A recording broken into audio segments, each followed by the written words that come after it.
Good day. Hello, everybody out there in the Hazmat podcast land. Question for you. Do you guys want to level up your training game? Of course they do. They want to come and see our customized training programs designed to unlock your team's full potential. Yep, it's all about that delivery experience. We're not just talking about plain old training. We're talking about engaging, hands-on, not boring, the best instructors, the best equipment, which, definitely not us. No, yeah, we got a lot of partnerships. We got a lot of training equipment, technologies, opportunities. That list is growing day by day, and our instructors are the best. Like Mike said, we're not hiring the B team. So transform your team's potential, transform their abilities, allow them to be the absolute best that they can possibly be, level up your team. If you want to find out more, head over to thehazmatguys.com/hire us and reserve your spot and start your transformational training experience today. Exactly. And now conferences. And I just spent almost 2 hours of my day putting together all the conference stuff that's going on, and there's a lot that's going on. There's a lot. Because every conference sends you like 3 or 4 different things, and if you miss a schedule and a date, it's like, oh.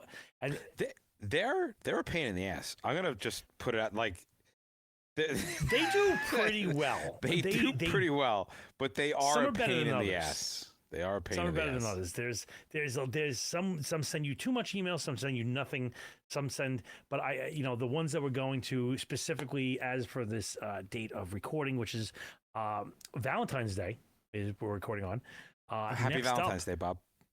Thank you. Is this weekend is New York State, and then we have WAMR, New England, OMRA, which is Ontario, Michigan, Cold Zone, South Carolina, Oklahoma, Oregon, Baltimore, and possibly Virginia. We haven't firmed that one up yet. So a lot of stuff. And then in a week, actually next week, we will be in San Diego doing Battery Destroyers Club Part 2. Me and the Trav. Yes, indeed. You guys are going to be blowing stuff up with a whole bunch of 3-letter agencies right next to your side. Yep. So it's going to be a good time. We will, just like we did for the original Battery Destroyers, we will turn around and we will make sure that the information, the videos, the things that we learned, we're going to wrap it up into a nice little show and hand it out to the community. And finally, before we get into this, the final episode of this ridiculous long thing is the after action report. Rick Emery was on recently, February of 2024, and rave reviews, a lot of pictures. I think that's the mode we're going to go with. We'd like to hear your feedback. So if you have anything you want to say or see in this thing, let us know. Yeah, we loved the pictures. Turned out phenomenal. Even I thought it was so much more engaging. You're like, oh my God, look at that! Like, you're making fun of how young they looked, and asking them if that was like the time that they had to stay still for like 30 minutes when they took the picture. Yeah. But this we're gonna try to do the first Wednesday of every month, March 6th, 19:30 hours Eastern Standard Time. Long format. We're going to kind of cap it at 2 hours. I think that's the sweet spot. It is free. The next guest will be Phil McArdle of FDNY Hazmat One charter member fame. And the comments are on. So come and interact and get in with him. He's got a ton. He's already started sending me pictures. Oh, good. He's going to be good. Good. And then last but not least, the happy hour at the last Thursday of the month. Make sure you jump on. Come with us. It is a different format than anything else that we do because it is completely unrecorded. That means what you see there, what you hear there, what you say there, it stays there, which is great for those kind of uncomfortable questions that nobody wants to put out into the community. And I can assure you there have been plenty of times people have asked questions we didn't know, so we put it out to the community and then got back to them with answers because, some things can be a little sensitive and nobody wants to make their department look bad or anything like that. So it's a great place to go to kind of get some private conversations with other people within the community, should I say. I love it. So getting into the final 2 of our psychological hurdles for the Hazmat Tech feels like it's forever.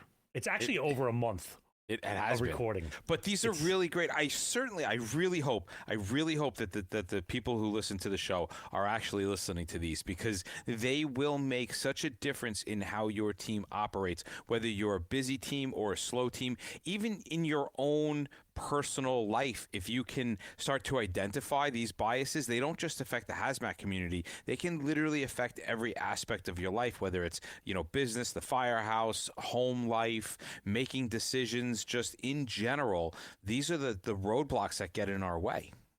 Yes. So the next one, number 9, is going to be the anchoring effect. Now, the anchoring effect is a cognitive bias, which we've kind of started figuring out is something that's locked in your head, where initial information overly influences your decision. So the early get is the lingering thought that stays in the back of your head. I've been susceptible to this a couple of times because, I knew a guy that was a politician, and the running joke was, be the last guy to talk to him, because whoever's the last guy is where the vote goes to. Really? So he was the opposite of this. This is one of those guys, the first imprint of information that's thrown into his head or her head is what they're going to be using as the benchmark going forward. It's rough. I've actually seen this happen quite a few times. This is the danger. We see this in the fire service too. Hazmat is no difference. This is the danger if you take dispatch information and you take it for concrete, that's what you're rolling in on, then you are a victim of the anchoring effect, because then the information that dispatch puts out could be wrong. It gets lodged in your brain, and that's the direction that you tend to travel. When you take this and you also couple it with things like confirmation bias, you can start to understand how these different these different I don't want to call them fallacies, but I guess they are fallacies. They start to stack on top of each other and they work with each other. So you get initial information, and even if things change, you don't veer from that original thought process. Examples of this, although not a lot of us experience this because we are in the civil service community, is salary negotiations, where the initial salary offer is kind of a baseline that influences a final agreement. You see this a lot if you ever, are in a job interview and they go, hey, how much did you make in your last job? And you're like, well, I made 50 grand. And they're like, okay, great. 50 grand it is for us. And you're like, whoa, right. That's not what I'm looking for. Not exactly what I was thinking here. Yeah. Or even like when you go in to buy a house, if anybody has gone to do that, you see the listing price, and that shapes your value perception on that whole genre. Or, and I think this is a little bit more applicable to everybody out there, is the social perception, like first impressions. I make the joke in one of the classes, is like, when you went out with your wife for the first time, you didn't go on it. You set your best representative on it. Yes. Right? And the first impression is overall judgment. My sister has a meme, and it is the Trojan horse at the gates, and it's the guy inside. And the guy inside has got a label that says dark humor, right? And then the Trojan horse on the outside seems like a normal person, and it's kind of like this idea that, like, you can't let people know your dark humor until they get to know you first, right? Like that's a big thing. I don't think we see this in shopping as well, right? There's a look at I guess I can't mention the departments, but there are department stores out there that will inflate their prices, and then everything is on sale for 30%.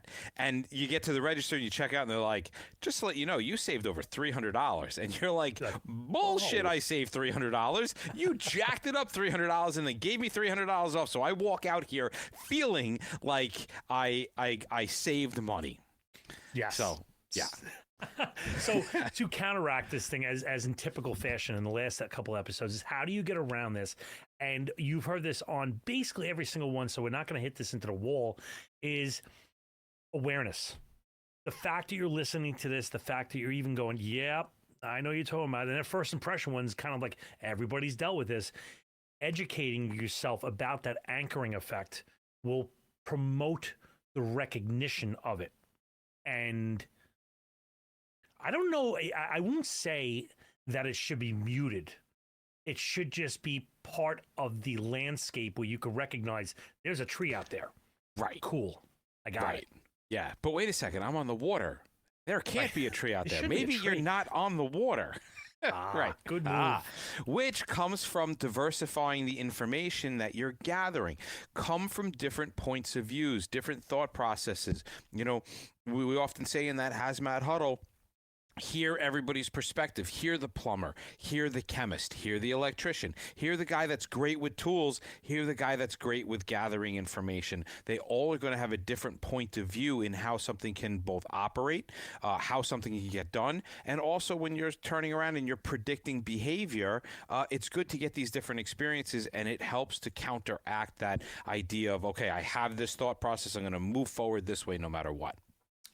One other one is being deliberate. And this can be applied to almost every one of these things, but take a second to just think about the situation.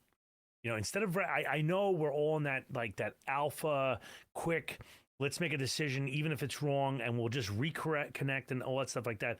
But taking a tick and just saying, reflect on this before I start spitting stuff out of my mouth is an important thing. I try to do this, not successfully all the time.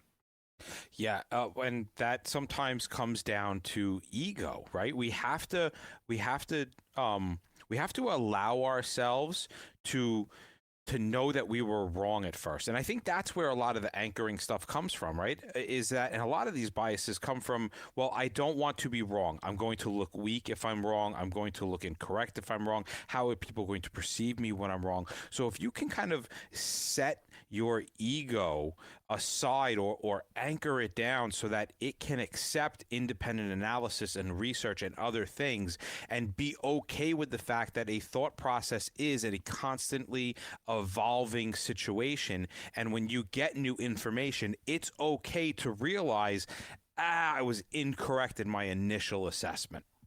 Yeah. And that's, I will say that plays into, I'm going to say the next two.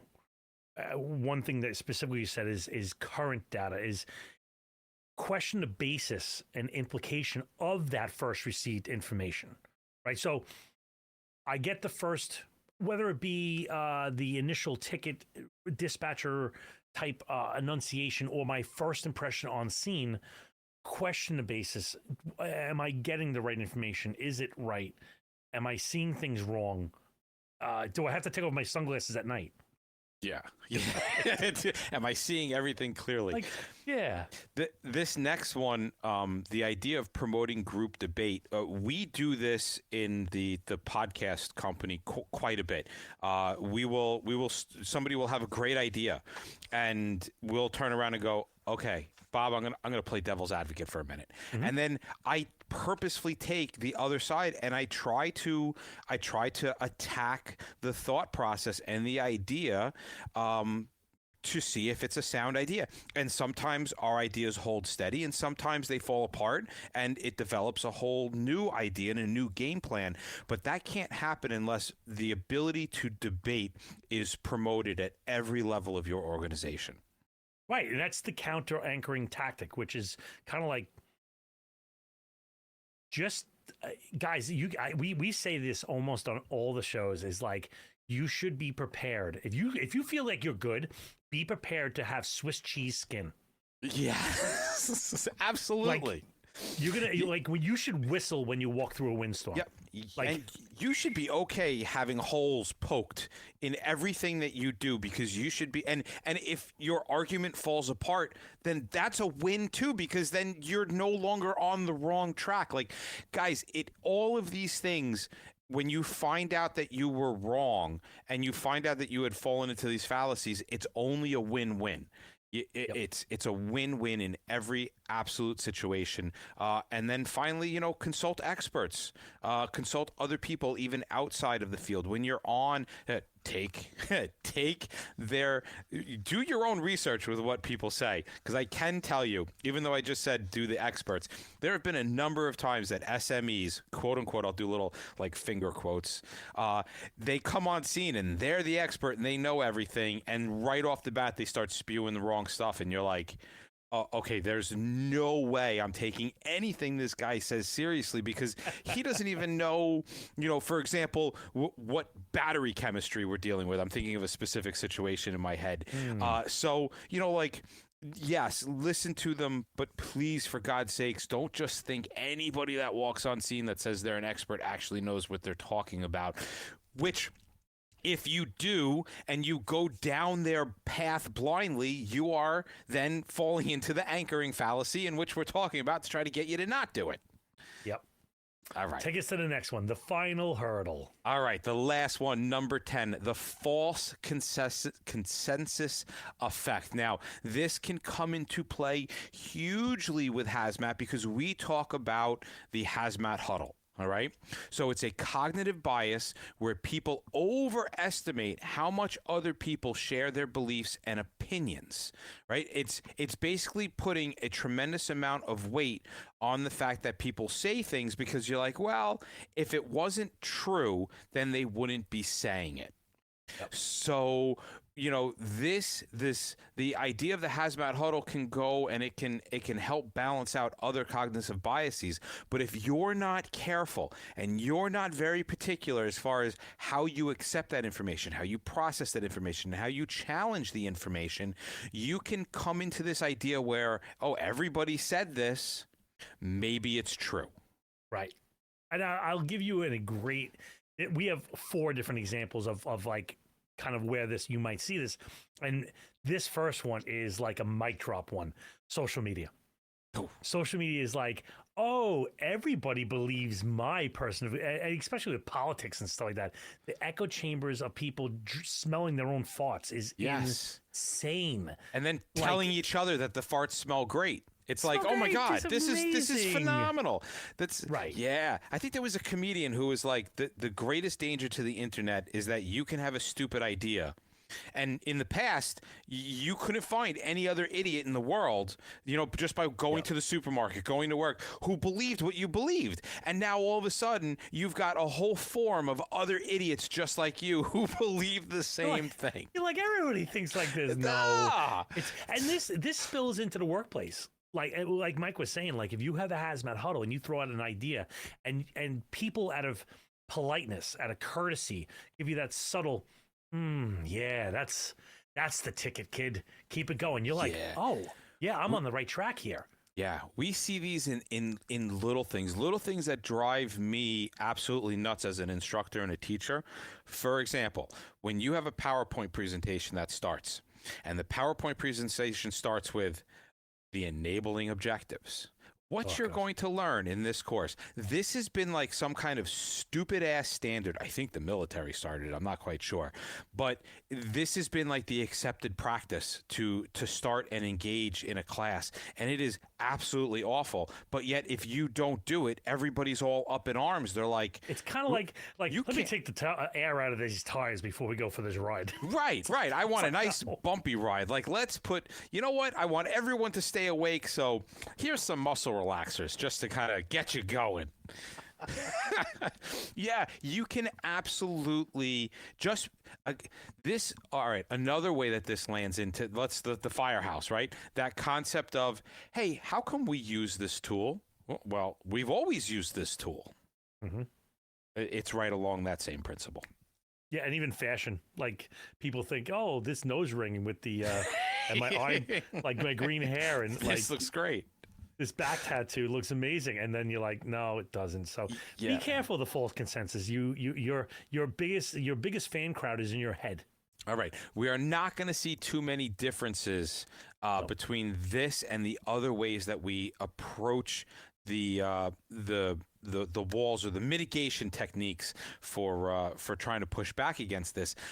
Diversify your opinion engagement. Okay, talk to different people. Again, we are bringing in different information. We don't want to come to a conclusion until we hear as many different points of view as possible. This can't be stressed enough. And oddly enough, it's mentioned. Oh, I think we've done 10 of these. I think out of the 10, 9 of them are diversify that information that is coming into your direction.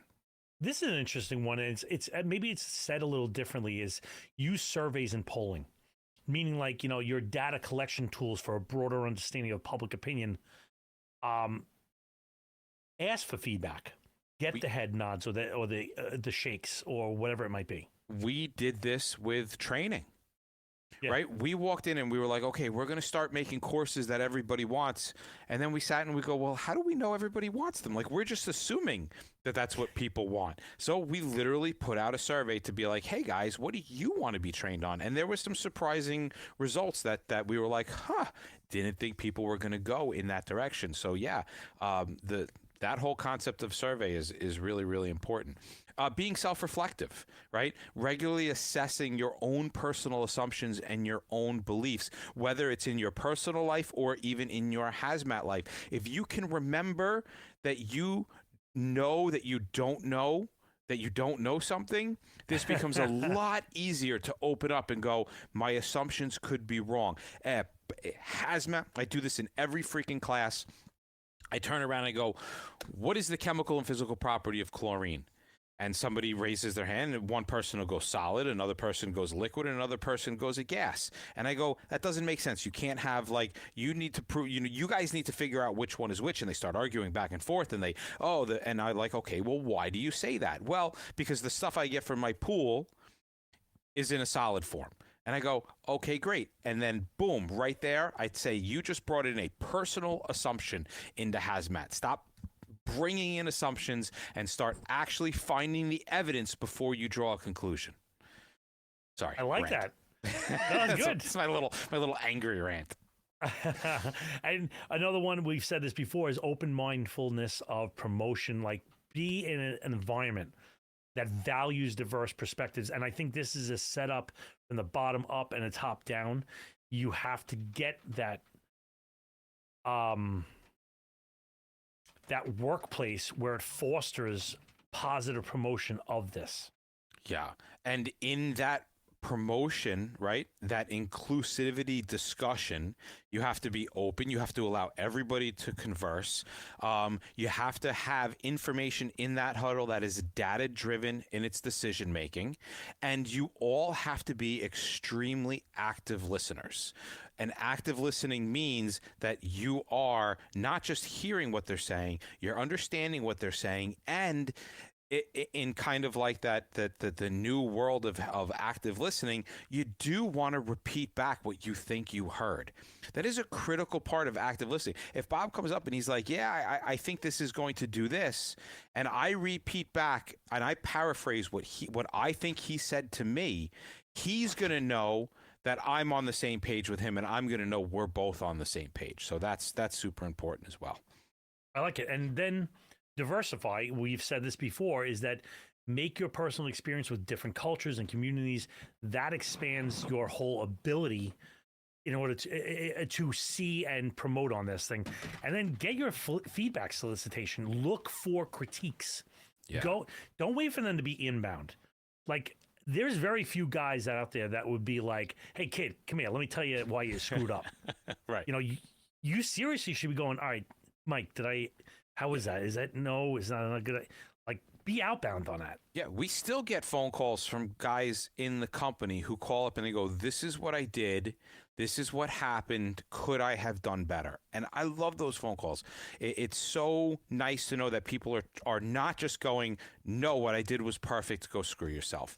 And the number one thing to combat all of these biases, every single top one that we talked about, is having us come do your training and instructing, because we add every single one of these fallacies into our training. When we do tabletops, when we talk, when we pick apart the answers to your questions, which drives some students absolutely nuts. We are making sure that these fallacies, that the mitigation techniques for these fallacies are being implanted into your students as we teach. Which brings us to our final ad. The Industrial Emergency Council is a nonprofit led by experts providing diverse emergency response training for 40 plus years, collaborating with fire departments, public agencies, military, and private sectors. Check them out at iectraining.org or call 650-508-9008. And as promised, you guys, because you're stuck with us for all 10 episodes, you guys get a special prize.